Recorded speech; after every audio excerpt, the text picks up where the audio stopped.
the Eternal suffers in a human form. He has signed salvation's testament with his blood.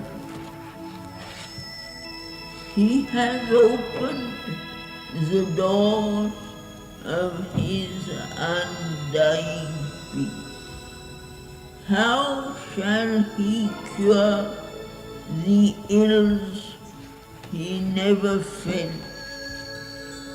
He carries the suffering world in his own breast.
Good morning.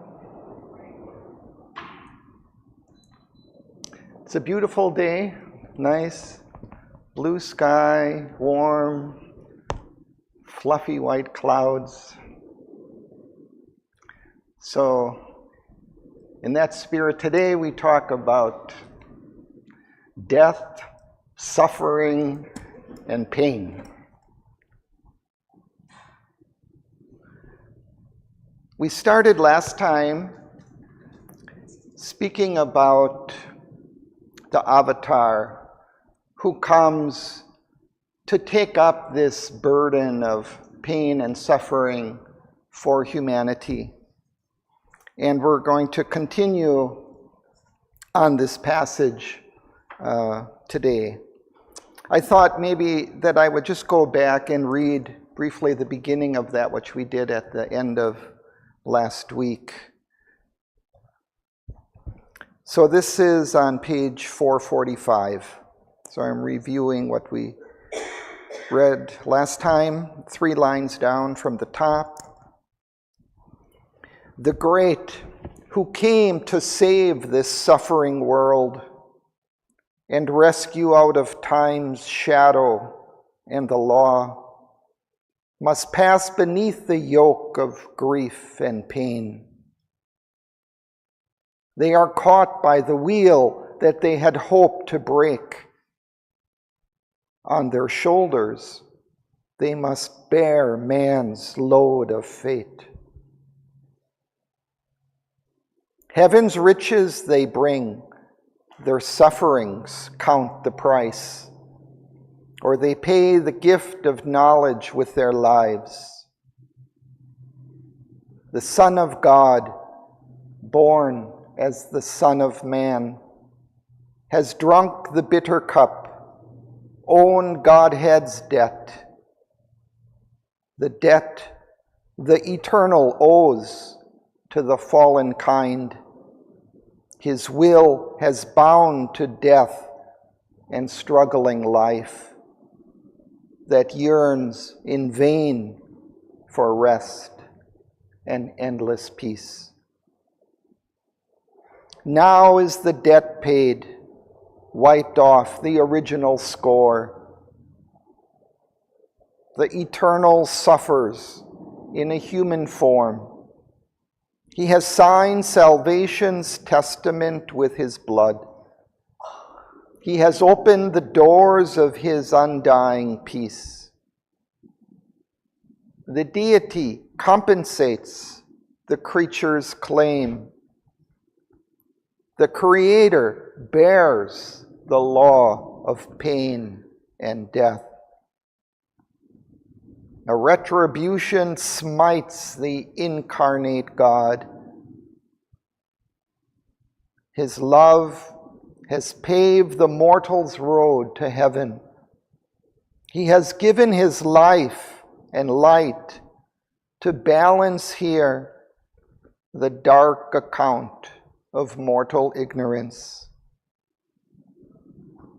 It is finished. The dread, mysterious sacrifice offered by God's martyred body for the world. Gethsemane and Calvary are his lot. He carries the cross onto which man's soul is nailed. His escort is the curses of the crowd. Insult and jeer are his rights acknowledgement. 2 thieves slain with him mock his mighty death. He has trod with bleeding brow the Savior's way.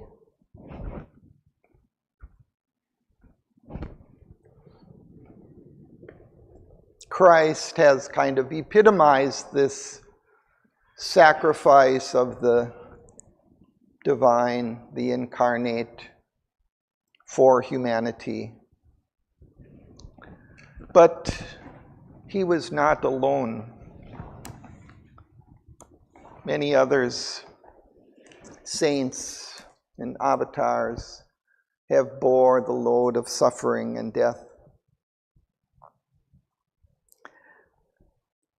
I would like to just also revisit how this fits in with this Canto, Sri Aurobindo's explanation of the problem of pain.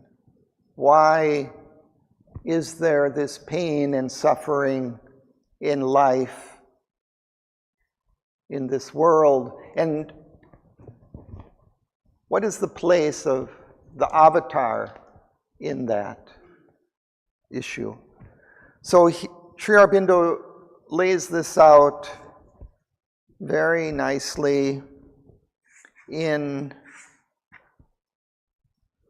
this essay called The Riddle of This World. And I'll just read kind of the core of that explanation. I had read this a few weeks ago also. So he says, but still, what is the purpose and origin of the disharmony? Why came this division and ego, this world of a painful evolution?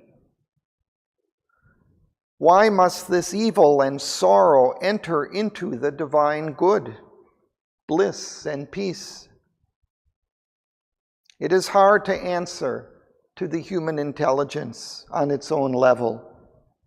For the consciousness to which the origin of this phenomenon belongs, and to which it stands, as it were, automatically justified in a supra-intellectual knowledge, is a cosmic and not an individualized human intelligence. It sees in larger spaces. It has another vision and cognition, other terms of consciousness than the human reason and feeling. To the human mind, one might answer that while in itself the infinite might be free from those perturbations, yet once manifestation began, infinite possibility also began. And among the infinite possibilities, which it is the function of the universal manifestation to work out, the negation, the apparent effective negation, with all its consequences of the power, light, peace, bliss, was very evidently one. If it is asked why, even if possible, it should have been accepted, the answer nearest to the cosmic truth which the human intelligence can make is that in the relations or in the transition of the divine in the oneness to the divine in the many, this ominous possible became at a certain point an inevitable. For once it appears, it acquires for the soul, descending into evolutionary manifestation, an irresistible attraction, which creates the inevitability.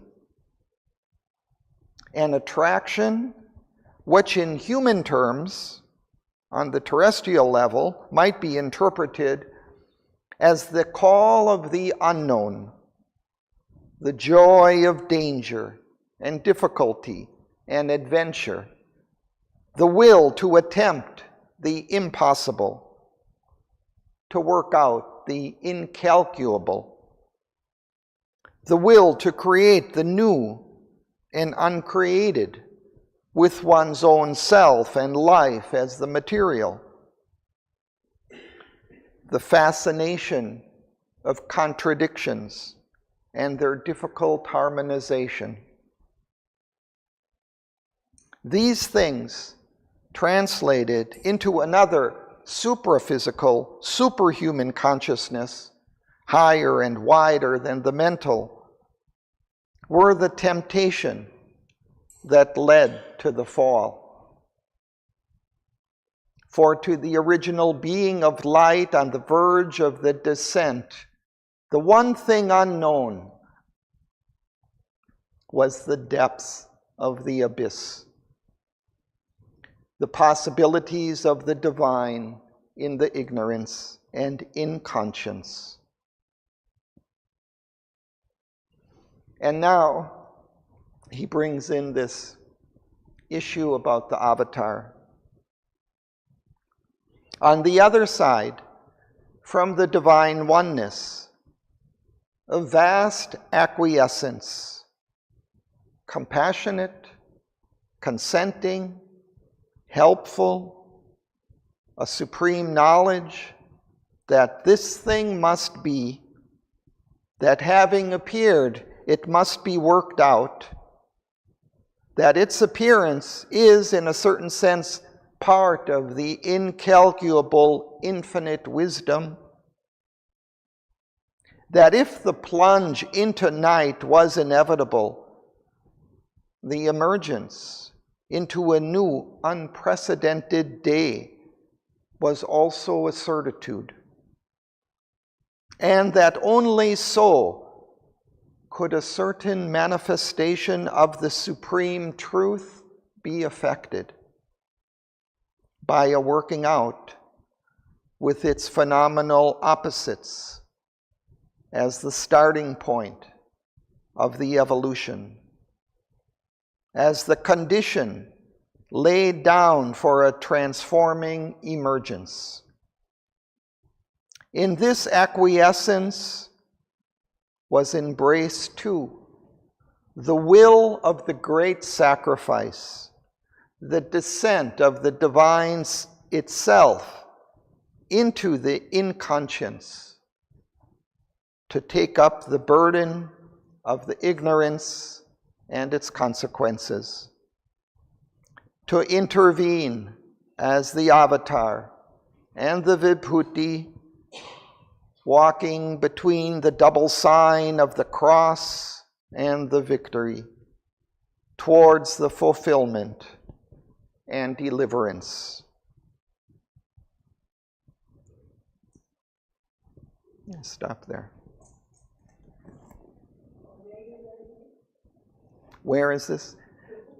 Yeah.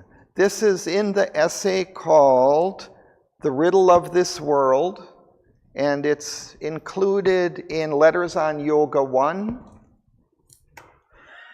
and it starts on page 253, the essay.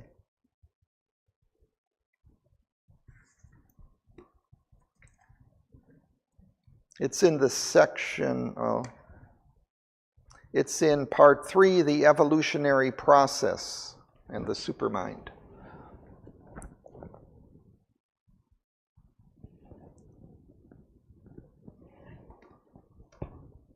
So now we can continue with Sri Aurobindo's discussion of this aspect or role of the avatar in the evolution.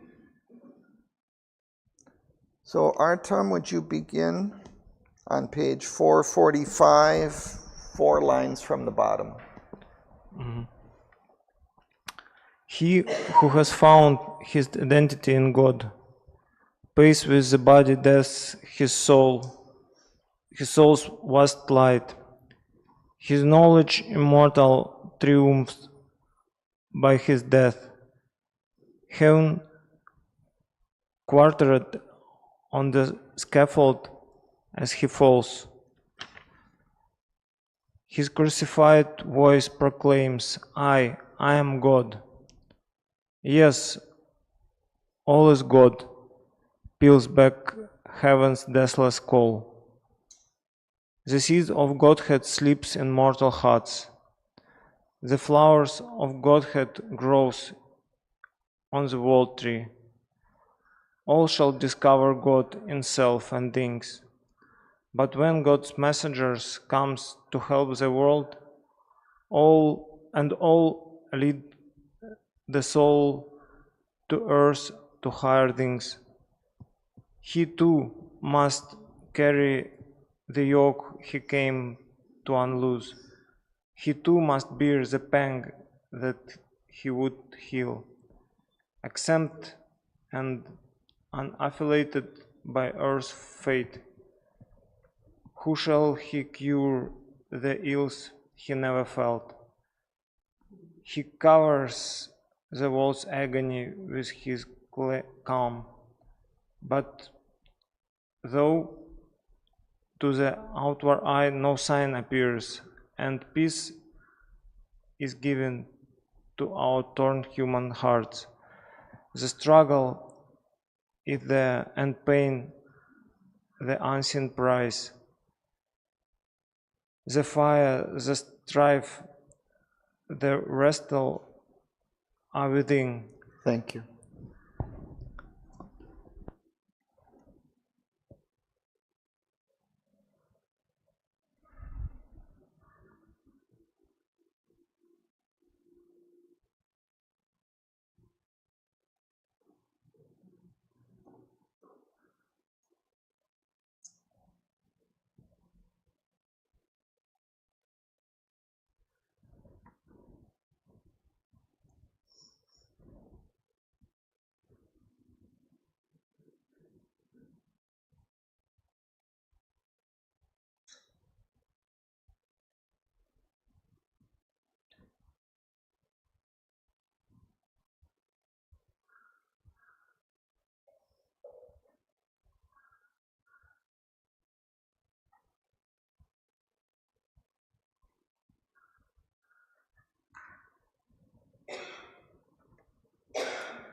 So the avatar who achieves his identity with the divine, identifies with the divine fully, still he has to pay the price. His body still can suffer and die.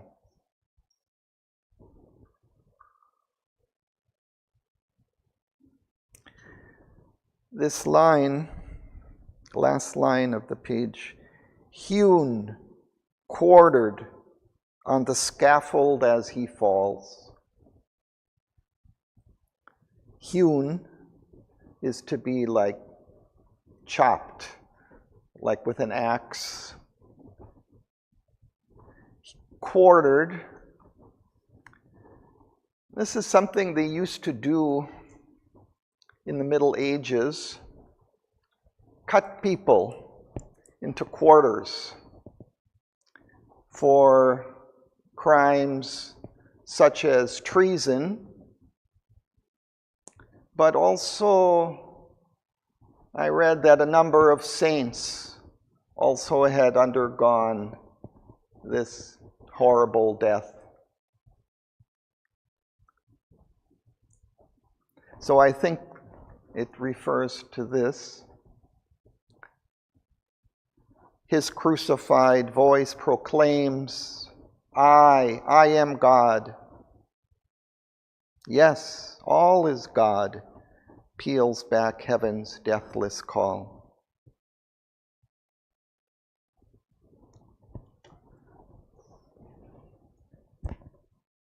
The avatar realizes it, but all of us in our reality are one with the divine being.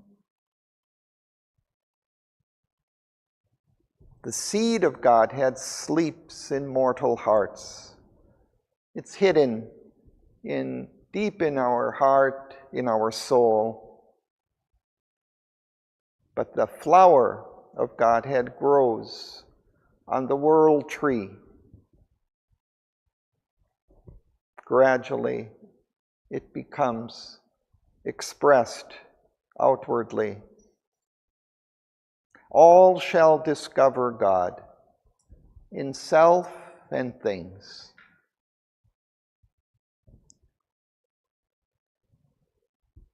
And then he goes again back to the avatar.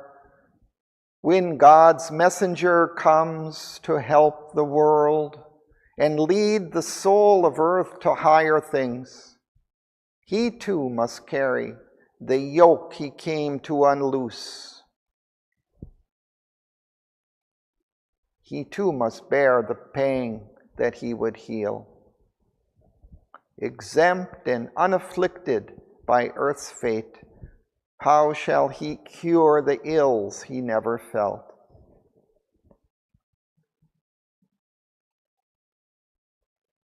Of course, Christ, literally carried this yoke, carried the cross on his shoulders through the streets, the cross on which he would hang and die.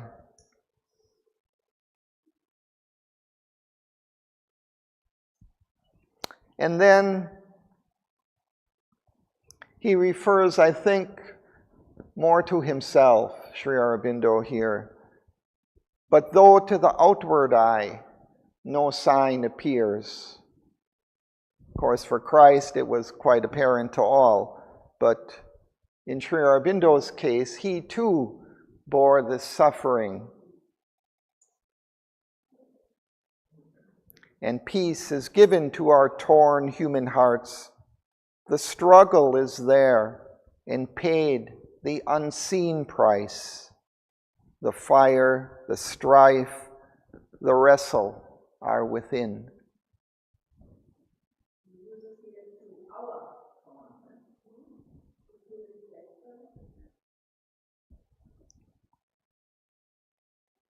Peace is given to our torn human hearts. Yeah, he's doing this for the others, for us, for humanity, who also suffer. Our hearts are also torn. But he carries that burden for us to heal, help heal the suffering. And we'll see. Yes, he's speaking of the avatar.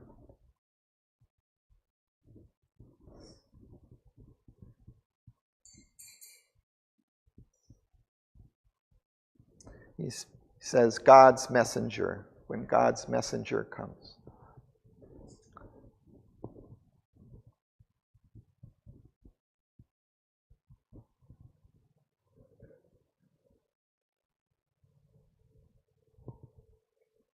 The mother has kind of referred to the suffering that Sri Aurobindo also took on himself. He speaks of it to some extent in some of his poetry here, but also in A God's Labor short poem, he speaks of the terrible suffering that he also underwent, facing the adverse forces directly, going down into the inconscient depths. We can't imagine really the suffering endured by such avatars. And he'll describe more of it here. We'll continue. Dhanalakshmi. He carries the suffering world in his own breast. Its sins weigh on his thoughts. Its grief is his. Earth's ancient load lies heavy on his soul. Night and its powers beleaguer his tardy steps. The Titan adversary's clutch he bears. His march is a battle and a pilgrimage. Life's evil smites. He is stricken with the world's pain. A million wounds gape in his secret heart.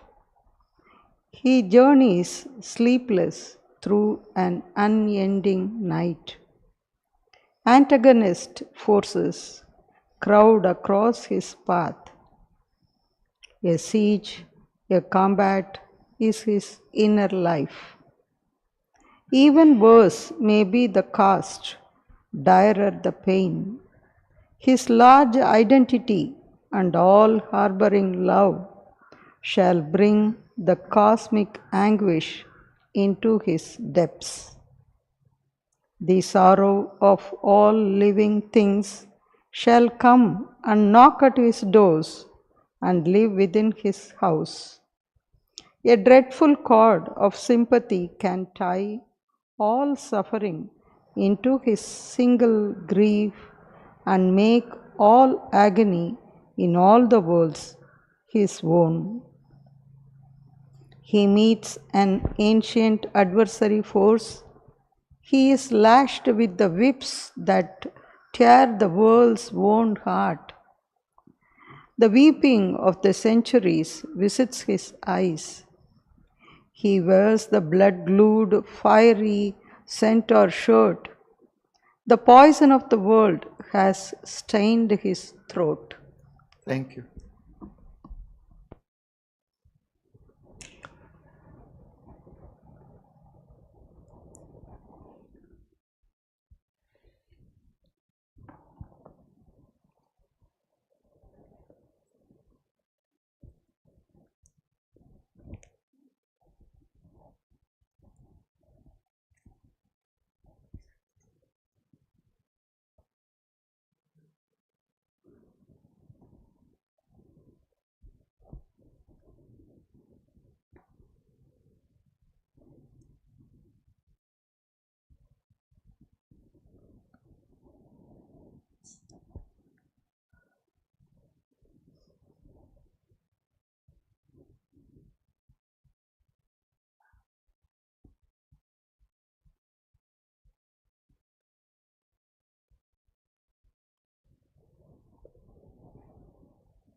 Here I would like to read Shraddhavan's commentary, because she helps illuminate some of these references to ancient myths.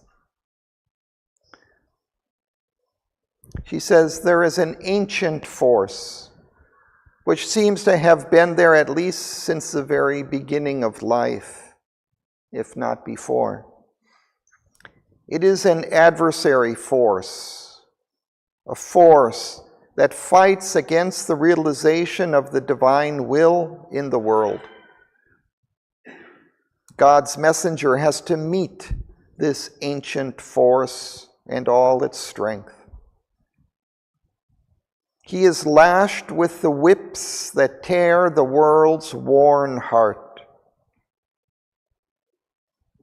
The whole world is suffering as if it is being whipped.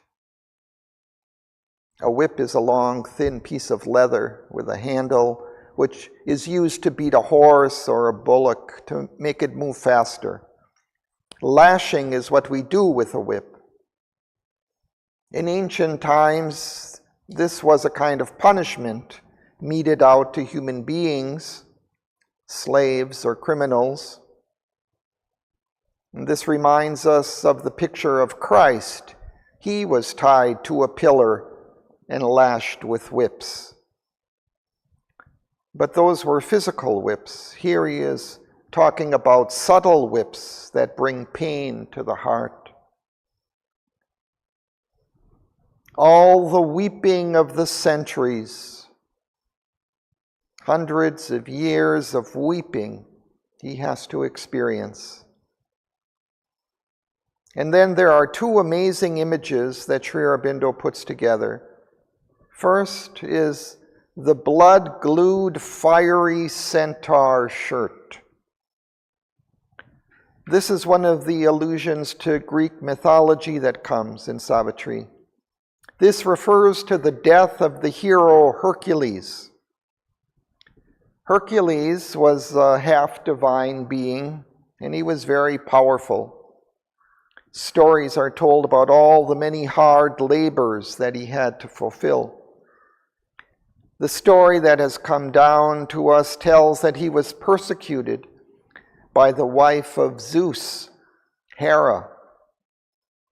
But one great scholar in the ashram has said that really we should not understand the story like that.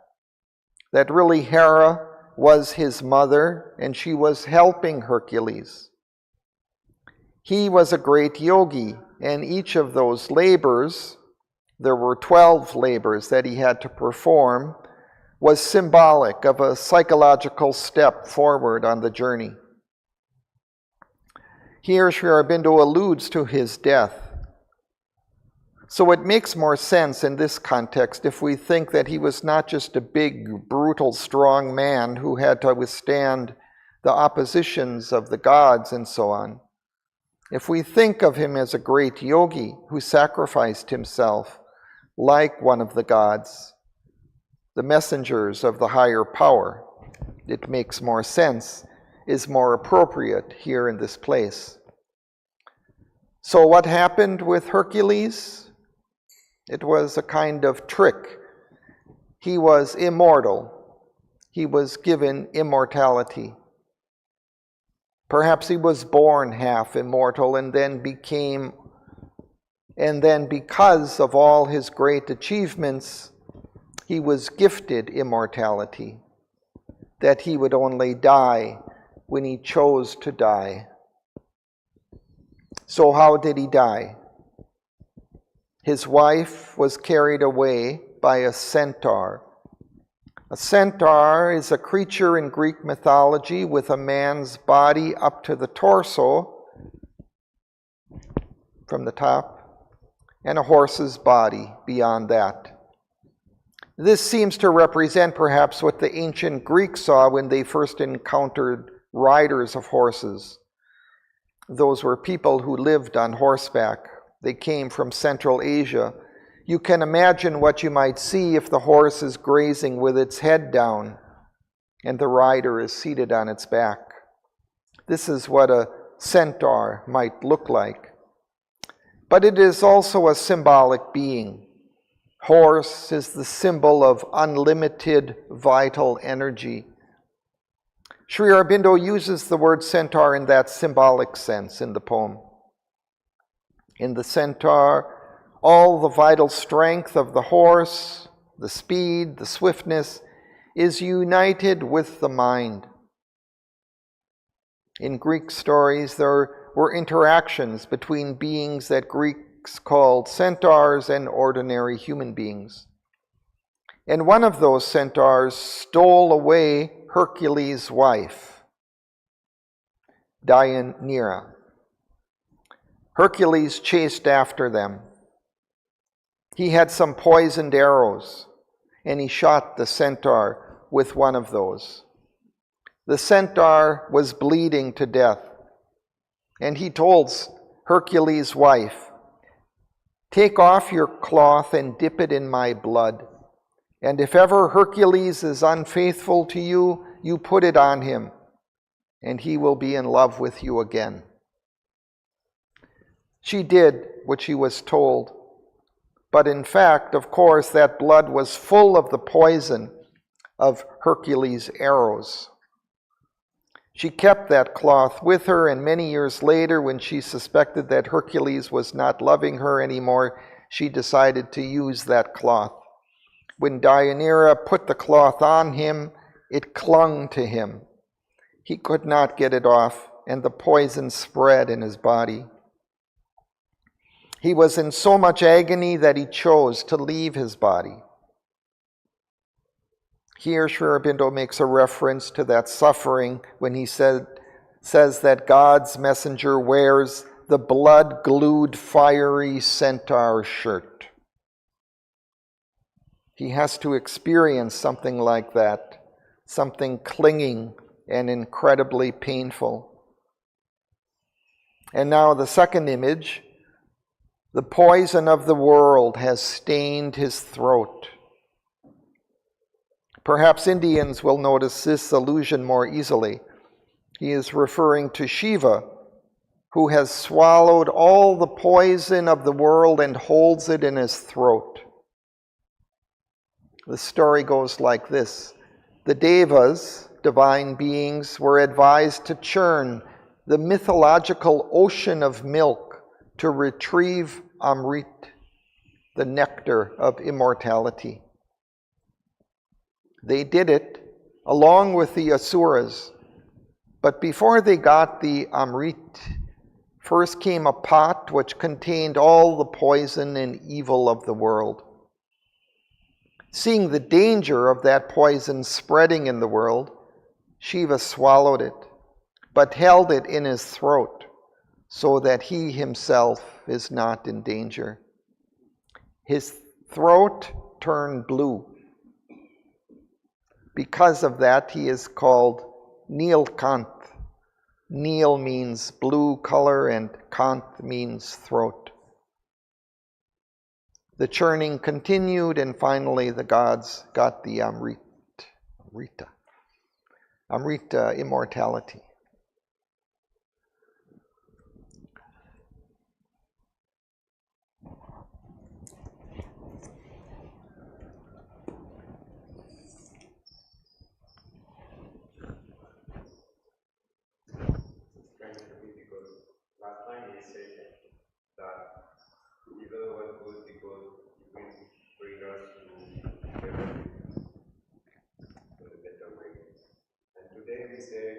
Now everything is bad and I will go with you and I agree that it feels like contradiction somewhere.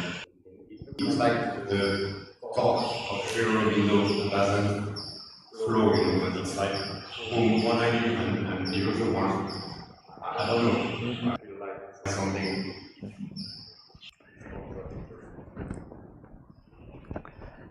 He does look at things from different perspectives, but I see a kind of a thread running through all this. He's saying that there is this suffering in the world. What I read earlier in his explanation of it, he talks about it as one of the possibilities of the manifestation. The divine holds in itself all the possibilities. And it's the purpose of the manifestation to work out these possibilities, to display them, to express them. And one of those possibilities was to begin from the opposite, from inconscience. But at the same time, the divine being himself takes on this burden of an evolution growing out of inconscience with all its pain and suffering and ignorance. So he also descends into the world as the avatar to help lead it out. He does this not only as the avatar or in a succession of avatars, but he also does it through vibhutis, which are representatives of the divine in a human form. They may not be conscious of their divinity, but they carry out a great work, sometimes for humanity, leading it forward in the evolution. And of these we might count beings like Hercules, or which are recounted in the ancient myths, or the saints that have come and that have been martyred. So he's helping.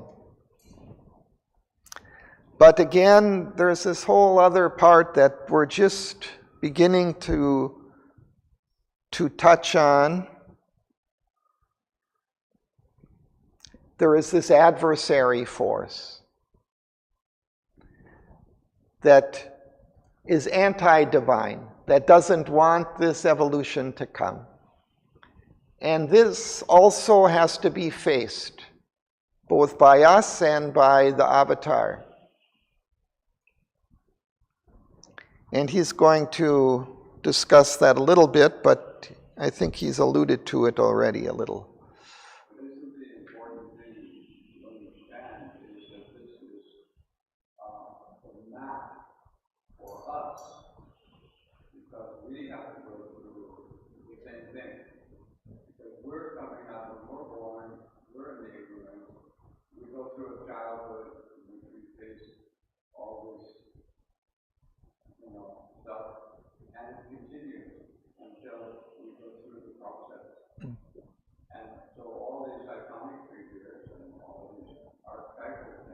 Right. But he organized it in a way that you can see the pattern so that you can go through it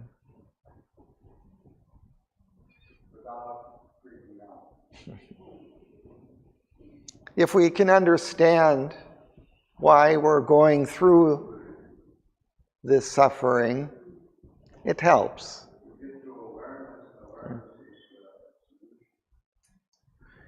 And like I was speaking of last week also, that the divine is behind that process. So we live in the outer consciousness and we're unaware of that divinity within us and behind all. But it is also leading us, guiding us, helping us through the difficulties.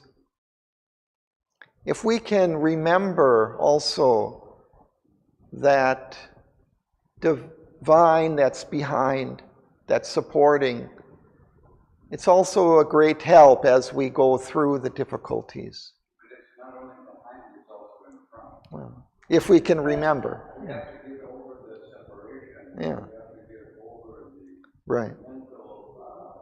mental structures that are set up in these linear ways. Right. That's why we need these better models of our consciousness working, and that's why that quantum physics and all that other helpful. Yeah. Yeah, the divine is not only behind, he is also everywhere, but our ignorance, our mental structures divide it, cut things up to pieces.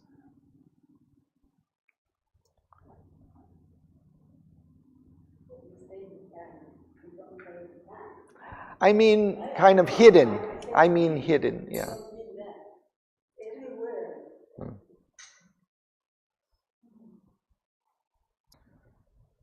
Okay, shall we continue?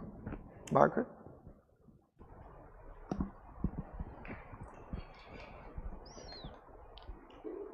In the marketplace of matter's capital, amidst the sufferings of the affair called life, he is tied to the stake of a perennial fire.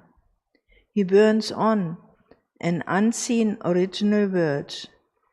That matter may be turned to spirit stuff. He is a victim on his own sacrifice. The immortal bound to earth's mortality, appearing and perishing on the roads of time, creates God's moment by eternity's speeds. He dies that the world may be newborn and live. Even if he escapes the fiercest fires, even if the world breaks not in a drowning sea, Only by hard sacrifice is his high heaven earned.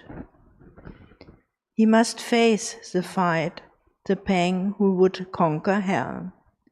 A dark, concealed hostility is lodged in the human depths, in the hidden heart of time, that claims the right to change and mar God's work. A secret enmity ambushes the world's march. It leaves a mark on thought and speech and act. Its stamps stain and defect on all things done, till it is slain peace is hidden on earth. Thank you.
Here, Sri Aurobindo raises this image of sacrifice.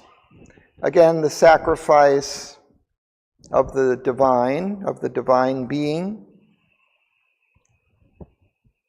He is tied to the stake of a perennial fire. He burns on an unseen original verge, that matter may be turned to spirit stuff.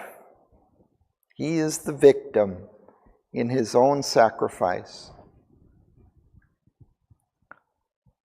So he takes on this sacrifice. He's burned at the stake in the center square of the town.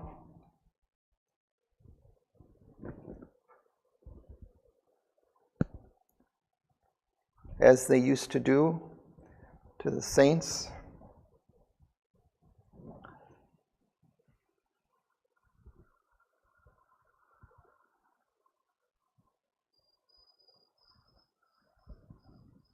So who was that? Mother underwent that in one of her previous lives. Anybody? No? The saint who was burnt at the stake, the woman, Joan of Arc.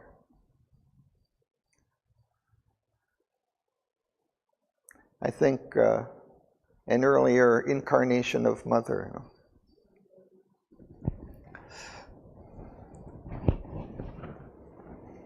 So they're not just images, these things are part of human history.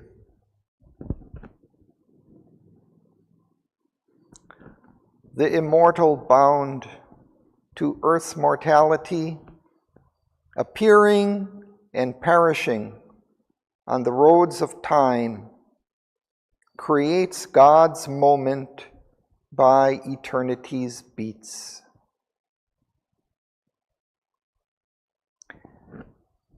It's a little bit difficult image or statement.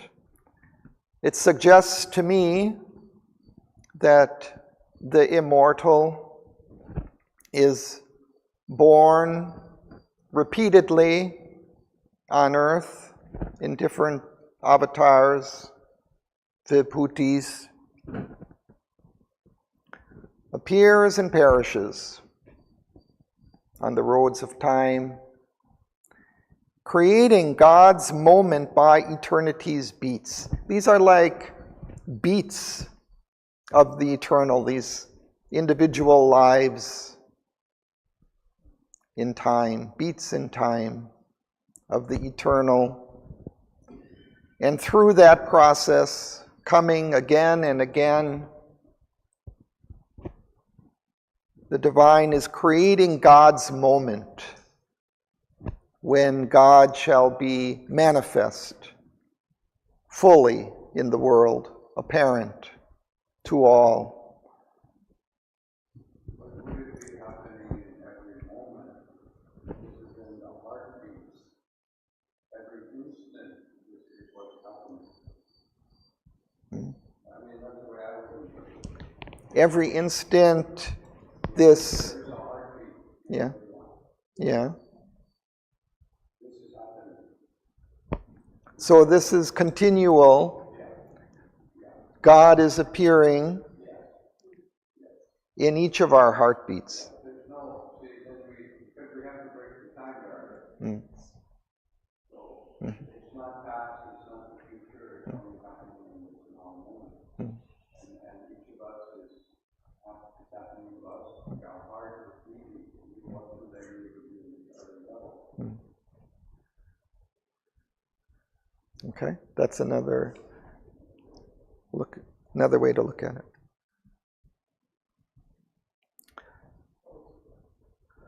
So,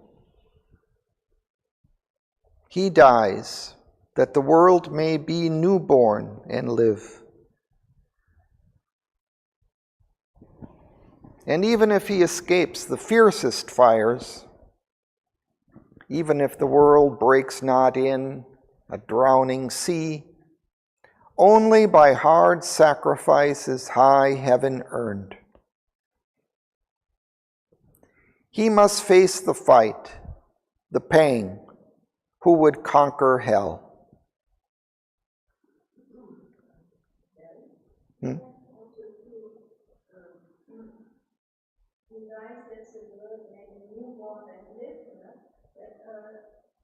Coming to me also that the mother reflects on it that when Avatar actually brought something down, even when it's done, it is working because we set it down first. It is so that we move on and live is this meaning for me, that the Avatar brings a new step in evolution of consciousness, and that finds come on earth to bring it down so that it can be settled on earth. Otherwise, and it will go on. This is consciousness forces to go forward. Right. That's the key work of the Avatar, is to bring another level of consciousness to the earth, to make it available for human beings.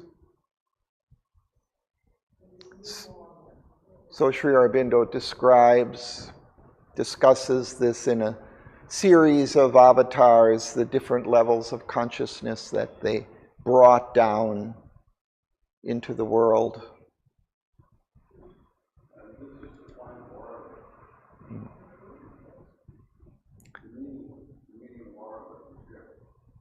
So how is the meaning of Auroville here? Because that's what has to happen now. Because this has come down.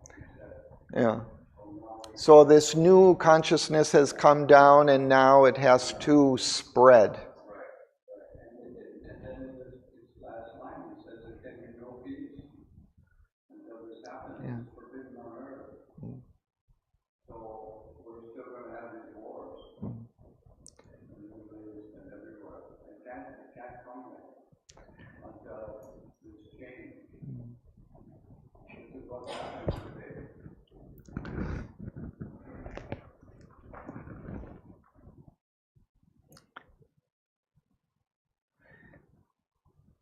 It suggests to me in some of these lines that he's in a way also transitioning from the avatar to the human being. So he's saying even if we don't face those fiercest fires, only by hard sacrifice is high heaven earned. He must face the fight, the pain, who would conquer hell. And then he says more specifically, goes, a dark, concealed hostility is lodged in the human depths, in the hidden heart of time, that claims the right to change and mar God's work. A secret enmity ambushes the world's march. It leaves a mark on thought and speech and act. It stamps stain and defect on all things done. Till it is slain, peace is forbidden on earth. But also now he's bringing in more forcefully and apparently the adversary force. Then it brings up the question of the necessity of evil. Yeah. To make this happen, to drive evolution. Because that thing is buried in everybody, in each one of us, until we, go through there, that and come out, then we'll never have peace anywhere.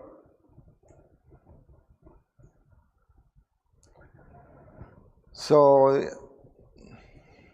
you bring up an important point about the purpose of evil, but also, so what you seem to be saying is that it stimulates, in a sense, this evolutionary push, that opposition, that active opposition, in some sense is needed in order to spur us to overcome that kind of inertia and laziness that is there with the inconscience. I mean, this is a simplistic way of talking about it, but Yeah. this is the depth psychology, psychology. To get to the real explanation, you have to, there has to be used this epic style.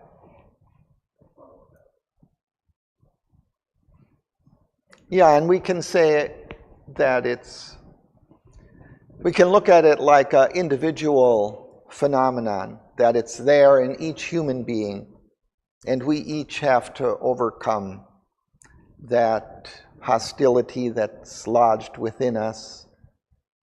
But at the same time, he's also looking at it in this cosmic way, that there is this cosmic being, this adverse being, who is against the march of evolution on Earth.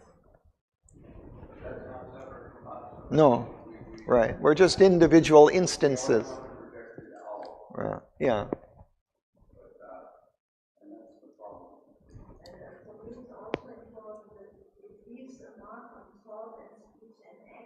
How much the thought is bringing this in there. And I think most human beings are not aware how the thoughts come in, negative thinking and judgment and thinking. And it's important to be aware of the thoughts that comes from the skeleton. Yeah, I think that this whole issue, it's so important, and he's going to go into it more as we continue. Yeah, it's because it's all hidden, it's all disguised in a way, and it's very subtle in its working, how it just can move our thought this way or that, or our feeling or our desire, or it can just do things in a very subtle way, and we have no idea about these things if we normally are just in our outer consciousness. So he is also alerting us and making us aware of these things that are behind, that are influencing us, speaking in our ear. We have two possibilities of looking at the evil. First, the evil forces that will say, no, we will not help you humans to go higher. We will do all our best to put you here down and stay. And the other side is what we saw some weeks ago, is no, the evil forces are very good because thanks to them we will go up. So it's very contradictory between that. For the moment we have an open vision and I don't know what will be next. We have to consider this evil force. Is it good or is it bad? And for the moment we have the two windows, we have the possibility from what I understood. Yeah, you get at one of the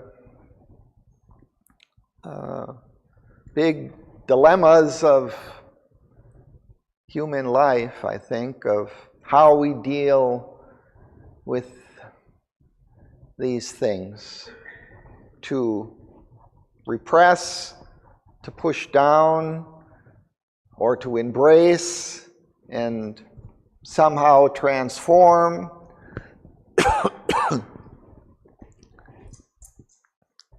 Or some kind of subtle balance between these, or it's a difficult issue. Because the repression in itself typically is not enough, but also just to embrace the evil is not always the answer either.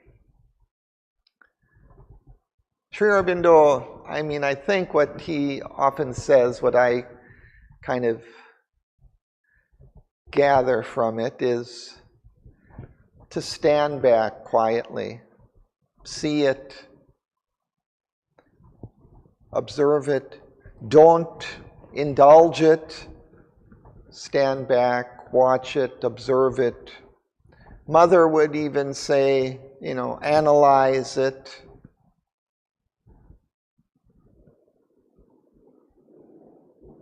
So there is some kind of subtle way of dealing with it, but very difficult. And that also is hidden by the adverse force itself. The solution to the thing might not even be so difficult, but to keep it before our consciousness is more difficult, because I wanted to discuss this more. I think it'll come next week. He talks about the Sphinx, the symbol of the Sphinx, this mystery of our existence. And Sri Aurobindo talks about it as one of the four main adverse forces arising out of the inconscience. And its main role is to kind of deflect the thought, the will, from their true target, just very subtly influence our thought, our will, into this, wrong path or that wrong path. Isn't that what the mother in terms of emphasize the psychic being? Yeah. That's the only way out. Because the so-called mortal level you can't get. Yeah. So the psychic being is key. Finding that. That will be coming up.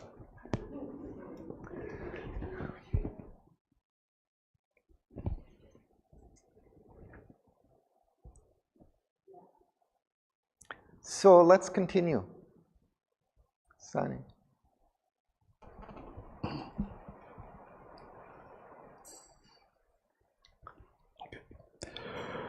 So there is no visible foe, but the unseen.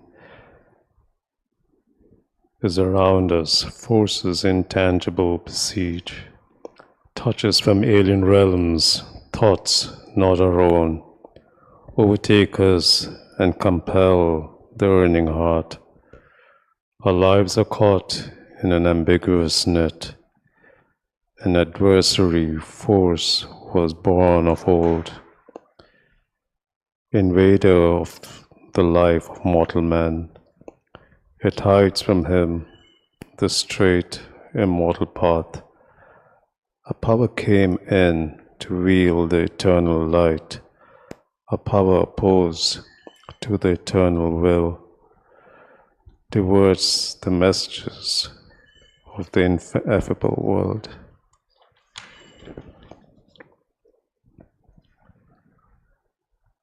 Contorts the contours of the cosmic plan.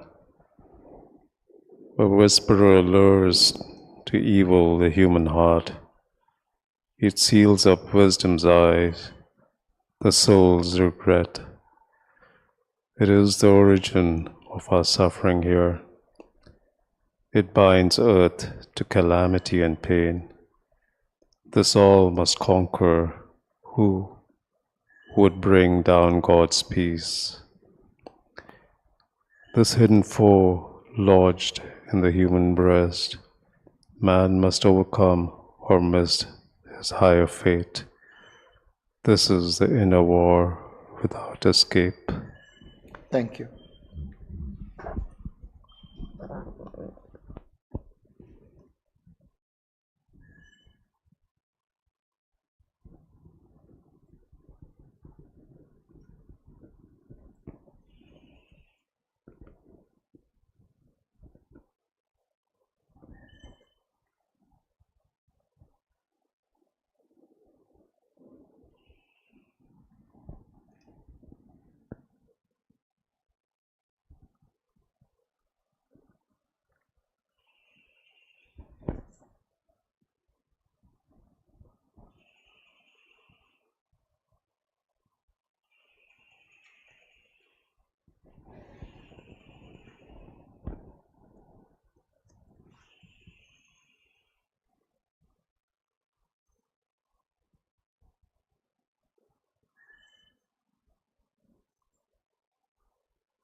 So here Sri Aurobindo speaks quite explicitly about the adverse force,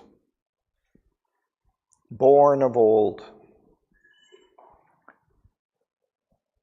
arising from the very origins of the evolution out of the inconscient.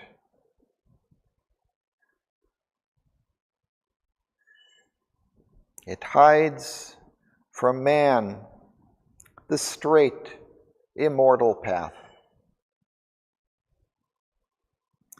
It's why it becomes so difficult, because we just can't see the way. It creates this fog.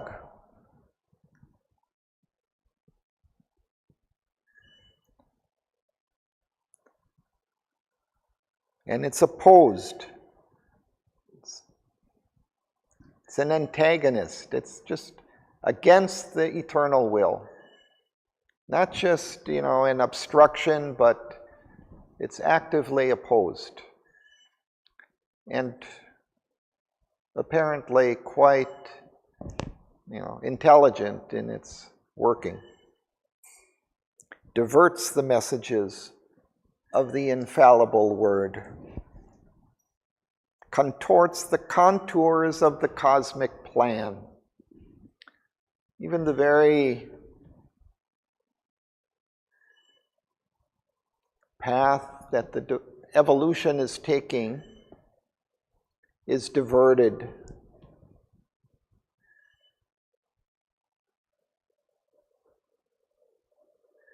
The very plan of the cosmos is twisted in a way.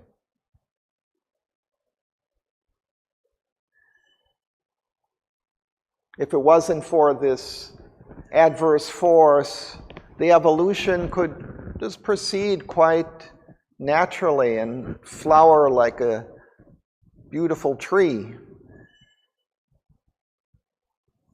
But instead it takes all these horrible bypaths into wars and suffering. It seals up wisdom's eyes, the soul's regard. So, while the psychic being is surely key to the solution, that also is hidden from us. It's not so easy to find. That provides that natural evolutionary growth. We just spontaneously flow when we're in touch with our psychic being. But that connection gets crossed by this adverse force. So we really have to nurture it, concentrate on it to keep that connection strong.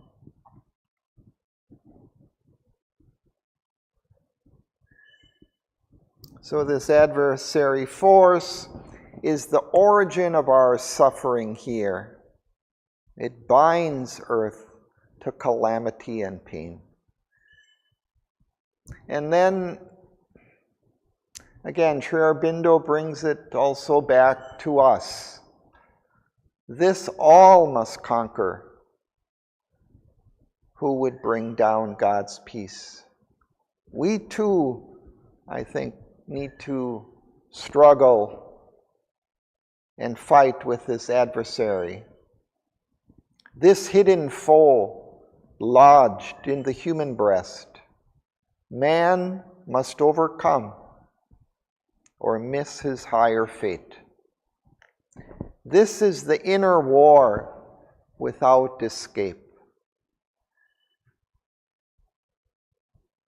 I think he's referring to all of us.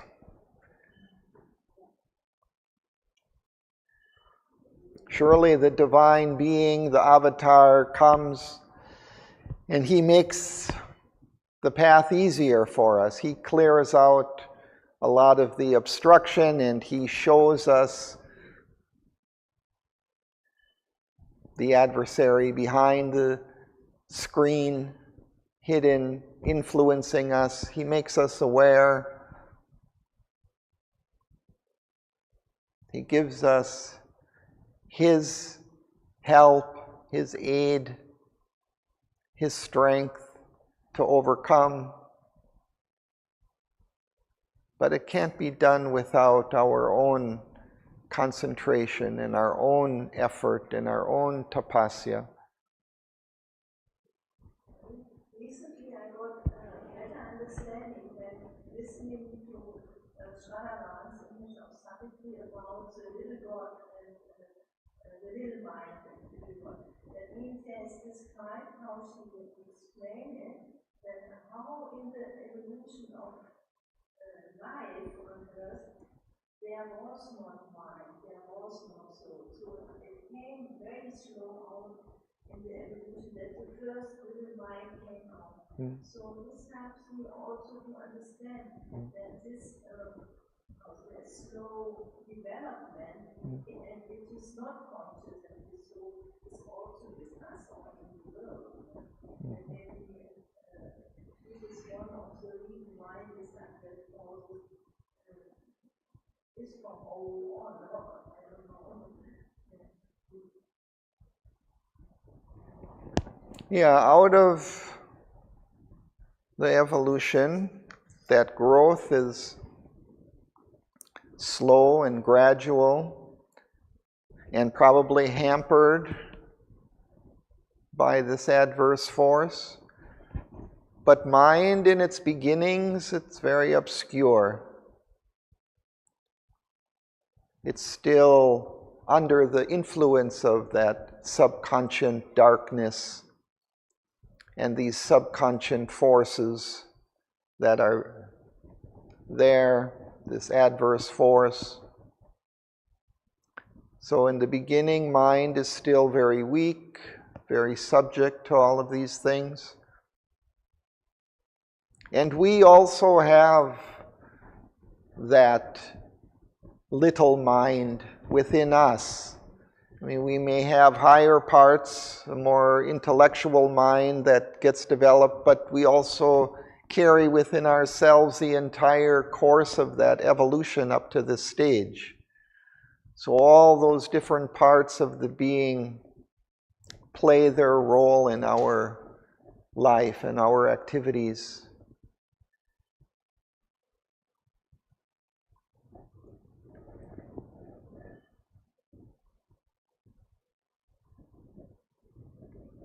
So I think we'll stop there for today.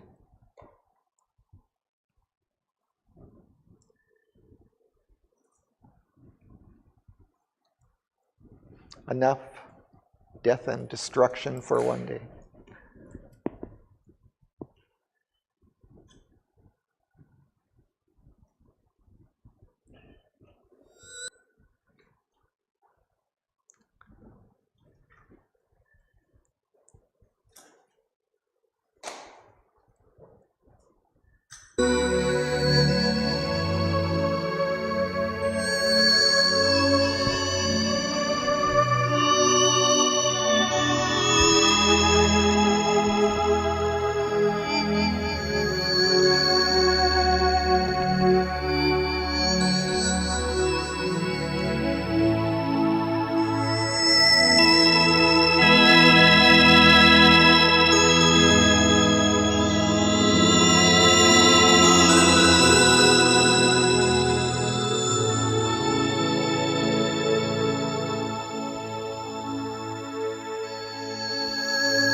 The Eternal suffers in a human form.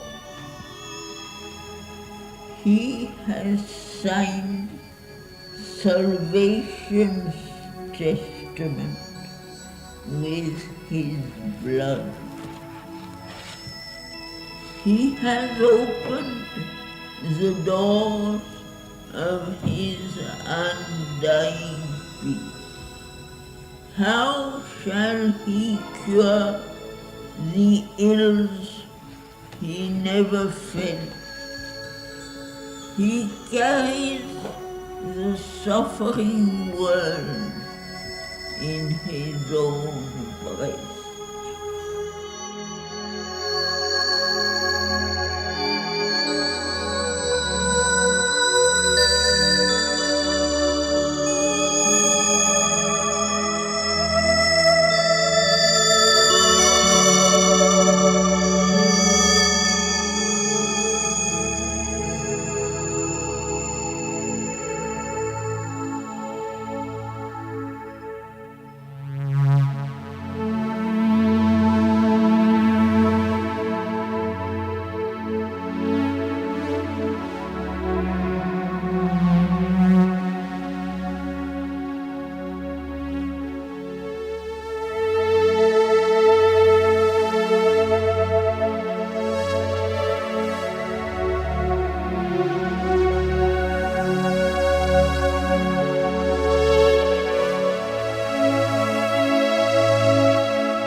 Thanks to Sri Aurobindo.